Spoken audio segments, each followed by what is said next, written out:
The document I'm looking at right now is a forensic summary from Weld County, Colorado.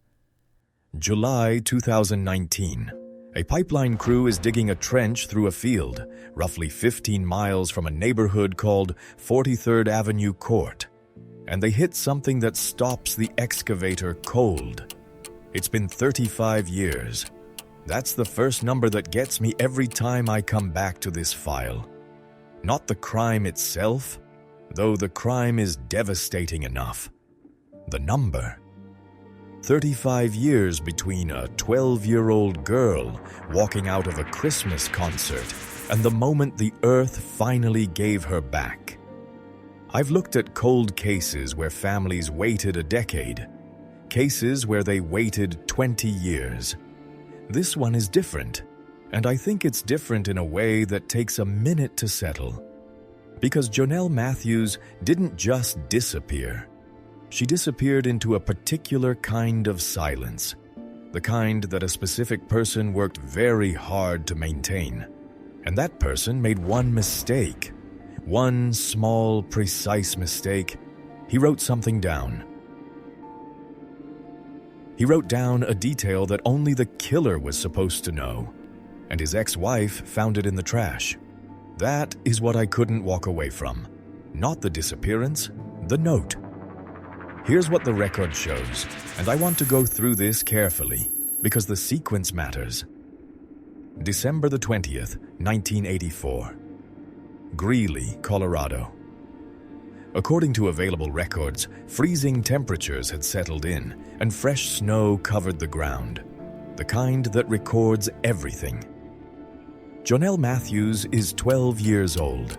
She performs that evening with her school choir at a local Christmas concert. She is, by all accounts, a bright social kid. She knows people in that room. She is not afraid. Her father, Jim Matthews, was at her sister's basketball game that night, not at the concert. Jonelle catches a ride home afterward with a family friend who drops her at the door. When Jim gets home about an hour later, Jonelle isn't there. He waits. She doesn't come. There are no signs of forced entry. That detail sat with me for a long time. Police respond. Investigators canvass the area. In the snow outside the Matthews house, documents indicate they found footprints. More than one set. Someone had been there. But here's the piece that investigators quietly buried in their case files and kept out of every press conference for the next 3.5 decades. Someone had raked the snow, deliberately, to erase the tracks. That one act tells you something about the person who was there. Organized, thinking about what came after. This was not panic. It was calculation. Jonelle's face went on a milk carton. It went national. Tips came in from across the country. The investigation generated thousands of documents. Almost none of it led anywhere that held up. 35 years pass. A family lives inside that absence. And I keep thinking about what that does to a person. Not as narrative, but as physics. The weight of not knowing distributed over decades. There is no word in English for that kind of grief. What I can do is follow the evidence. So that's what we're going to do. About a month after Jonelle disappears, a man named Stephen Pankey walks into an FBI office. He doesn't wait to be called in. He goes voluntarily. He tells investigators that he is concerned, that he fears being framed for this crime. His name was Stephen Pankey. He was a youth pastor connected to the Matthews family's church. He had lived a few miles from the house on 43rd Avenue Court. He knew the community. He knew the family. And within 30 days of a 12-year-old girl vanishing in his neighborhood, he was sitting across from federal investigators, inserting himself into the center of the case. I want to be precise about something here, because it matters. Showing up at the FBI does not make someone guilty. People do strange things under the pressure of a neighborhood investigation. They over-explain. They preemptively defend themselves out of anxiety. I know that, but I also know this. I pulled the chronology of Pankey's behavior in the weeks after Jonelle disappeared, and the pattern does not read like anxiety. It reads like management. His ex-wife, the woman married to him at the time of the disappearance, eventually told investigators that in the days immediately following Jonelle's vanishing, Pankey forced the family to leave Greeley. 2 days after Jonelle was reported missing, he moved them out. She recalled him buying newspapers compulsively, scanning radio stations, tracking every development in the investigation from a distance. That's not what grief looks like in a community. That's monitoring. For 3.5 decades, none of this is enough. There's no physical evidence. There's no body. Pankey maintains his innocence. He moves around. He eventually leaves Colorado. The case goes cold, not with a decision, but with exhaustion. Then, July the 24th, 2019. A pipeline construction crew works a trench through a Weld County field, about 15 miles from 43rd Avenue Court. The dig that day goes half a foot deeper than planned. Half a foot. The margin between a case that stays closed forever and a family that finally gets an answer. They find human remains. Forensic analysis confirms Jonelle Matthews. According to available records, cause of death was a gunshot wound to the head. She was 12 years old when she died, and the earth held her for 35 years. I drove out to the general area, not to the exact field, which is on a private land, but close enough to stand in it. Weld County in late winter is flat and enormous and quiet. The kind of quiet where sound doesn't carry because there's nothing for it to bounce off of. Standing there, I kept doing the math on the distance. 15 miles from 43rd Avenue Court. Whoever put her there knew that county. They didn't drive blind. They knew where they were going. After remains discovery, the investigation accelerated. Law enforcement in multiple states compiled everything. Old interviews, financial records, any documented contact with the case. And somewhere in that process, Pankey's ex-wife recounted something she had held for years. She had found a piece of paper. Pankey had written on it and thrown it away. She retrieved it from the trash. On that paper, he had written, and I want to be exact here, a note referencing the fact that the snow outside the Matthews house had been raked.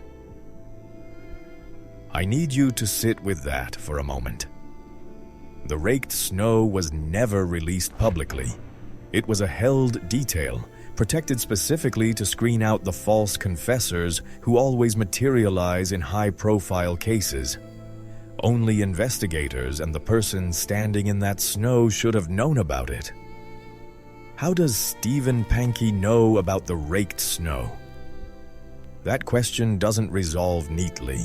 I've turned it over 100 times from every angle I can think of. The prosecution argued it was knowledge from participation. Pankey's defense argued the detail may have leaked, that evidence was circumstantial, that a held detail is not ironclad proof. The jury in the first trial couldn't agree. Mistrial in 2021 hung on the major charges, a misdemeanor conviction for false reporting. That first trial result shook me more than I expected. I had spent weeks in this material, and I understood why the jury hung. Direct physical evidence linking Pankey to the crime scene was limited, and jurors in a murder case carry a reasonable doubt standard that demands more than behavioral patterns and a note that can be argued either way. But the prosecution came back. October 2022. Second trial, Weld County. This time, the jury returned a different verdict. I had mapped the shape of this case pretty clearly by that point. I thought I understood the architecture, the behavioral evidence, the timeline, the held detail, the geography. I was treating it as a puzzle that had been assembled, slowly, over decades. Then I kept reading, past the verdict, into the sentencing record, and I found the detail I couldn't account for. At sentencing, Pankey maintained his innocence. That part was expected. What I did not expect was the shape of his denial. Not flat and practiced, but something more specific. He claimed, in essence, that other suspects had never been adequately investigated. He named names. He referenced people the original investigation had looked at and cleared. Why does that matter? Because when I went back through the original case files, investigators in 1984 and 1985 did pursue other angles. There were other persons of interest. Some were interviewed, some were polygraphed, some were cleared. The investigation was not narrowly focused on Pankey from the beginning. He became the center of attention through his own actions. But his defense consistently across both trials pointed outward, and I had to ask myself whether I was following the evidence or following the verdict. A jury convicted him. 2 separate juries looked at this material. One couldn't agree, one did. That's the record. What I cannot answer, and I want to be honest about this, is the question of what Jonelle's final hour looked like. I know how she died. I know where she was found. I don't know the exact sequence. The prosecution established enough for a jury. The forensic record establishes enough for cause of death. But the minutes between the Christmas concert and that field in Weld County remain, in every public document I've found, unmapped. That gap is not exonerating, but it is real, and I won't pretend otherwise. I've gone back through this file more times than I can justify professionally. Here's where the evidence lands. Not what I want it to show, but what it shows. The behavioral evidence against Pankey is substantial and documented. His voluntary insertion into the FBI investigation within a month of Jonelle's disappearance. His abrupt relocation of his family in the immediate aftermath. His documented monitoring of the investigation. These are not isolated quirks. They form a pattern that runs in one direction. The note is the piece I keep returning to. Reports indicate his ex-wife retrieved it from the trash, not investigators. The detail it referenced, the raked snow, was protected information. The defense argued at trial that this detail may have circulated more widely than authorities acknowledged, that it could have been overheard or discussed in ways investigators weren't aware of. That argument is not nothing, but I cannot find a documented instance of that detail appearing in any public reporting from the period. One detail stands out beyond even the note: the geography. 15 miles is a specific distance. Whoever disposed of Jonelle's remains made a choice about that location. They knew that field, or they knew that county, or both. Pankey had lived in Greeley and the surrounding area. The prosecution used this as supporting evidence. The defense offered no documented alternative explanation for how anyone else would have chosen that location. There are things I can't prove and won't pretend to. I cannot place Pankey physically inside the Matthews house that night. No fingerprints, no DNA, no eyewitness testimony that survived to trial. This case is built on circumstantial evidence of significant weight and volume, and that is exactly the kind of case that makes juries split. And it did once. What changed in the second trial was the presentation of that evidence in cumulative form. The pattern argued more convincingly than any single piece. The sentence handed down on October 31, 2022, was life in prison with the possibility of parole after 20 years. Earliest possible release, 2042. Pankey would be in his 90s. I don't know what justice looks like in a case where a 12-year-old girl spent 35 years in a field in Weld County.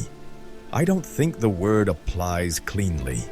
What I know is that the Matthews family received a name. They received remains. They received a verdict.